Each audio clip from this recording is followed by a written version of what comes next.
Ed Gein, the man, the myth, the inspiration for pretty much every horror movie villain since 1957. If there were a Mount Rushmore of serial killers, this guy would be the arts and crafts representative. You know, while most serial killers were out there doing the standard slash and dash, Ed took things to a whole new level. The guy basically turned murder into an Etsy shop from hell. I mean, seriously, if you've ever watched Psycho, the Texas Chainsaw Massacre, Silence of the Lambs, and thought, wow, this guy seems a little too real, well, congratulations. You are unknowingly getting a dose of good old Wisconsin nightmare fuel. As serial killers go, Ed is my favorite. Now, let me be clear. Having a favorite serial killer sounds just a little concerning, but hey, I get it. But Gein isn't just another run-of-the-mill lunatic. There's something uniquely off about him. The guy was basically Norman Bates if Norman had a DIY Pinterest board made entirely of human skin. So, in case you're not familiar with the Butcher of Plainfield, what, you don't spend your free time reading about grave robbing, nipple belts, and human-faced lampshades? Let's take a light-hearted stroll through the life of one of America's most disturbing figures. And don't worry, Ryan Murphy will probably mess up half of this anyway when his new series drops about Ed. But we are here for the real story. So, let's dig in. And that's a poor choice of words, knowing Ed. So, moving on. Ed Gein was born in 1906 in La Crosse, Wisconsin, because, of course, this level of nightmare had to come from a place known mostly for cheese and beer. His mother, Augusta, was what we in the true crime community like to call a real peach. If that peach was aggressively rotten and screamed at you about sin every day.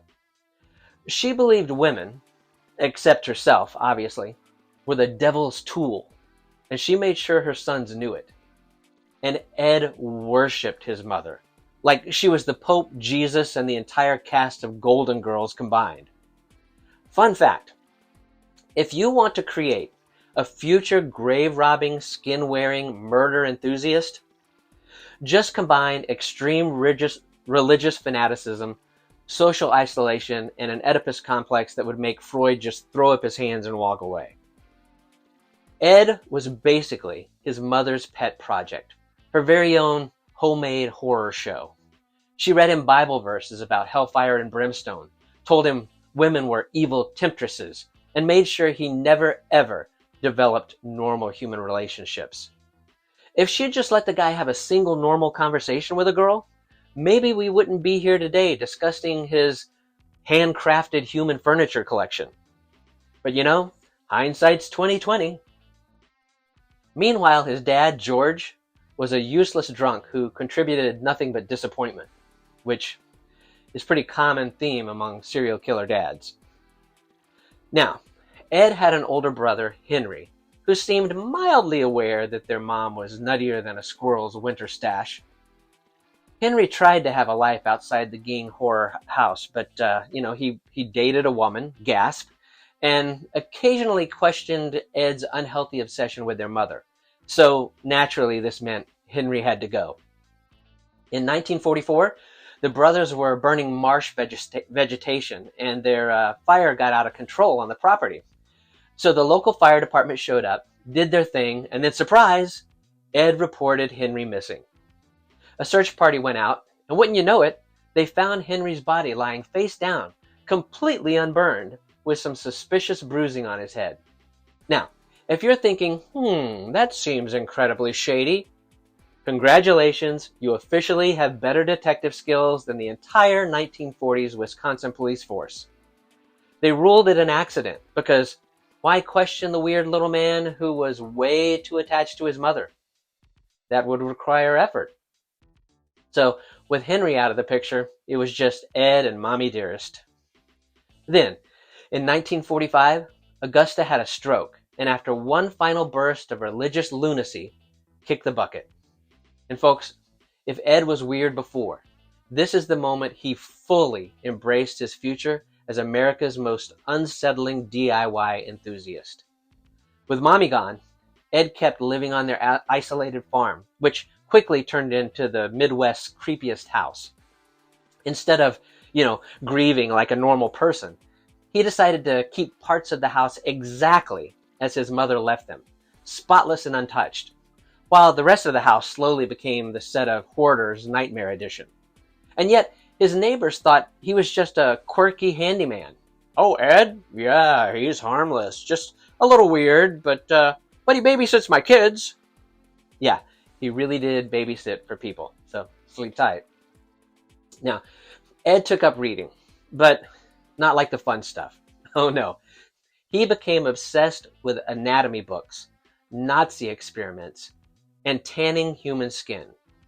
Real casual hobbies. And then, things got really weird. At some point, Ed had the brilliant idea, hey, why buy normal home furnishings when you can literally dig up corpses and turn them into interior design masterpieces? So over the next several years, Ed made many nightmare trips to the local cemetery, digging up freshly buried women who reminded him of dear old mom. And because nothing screams mentally stable like fashioning a full-body woman's suit out of human skin, that's exactly what he did. And the goal? To become his mother, because therapy just wasn't an option, apparently. Now, let's take a quick inventory of some of Ed's fabulous home decor choices, shall we?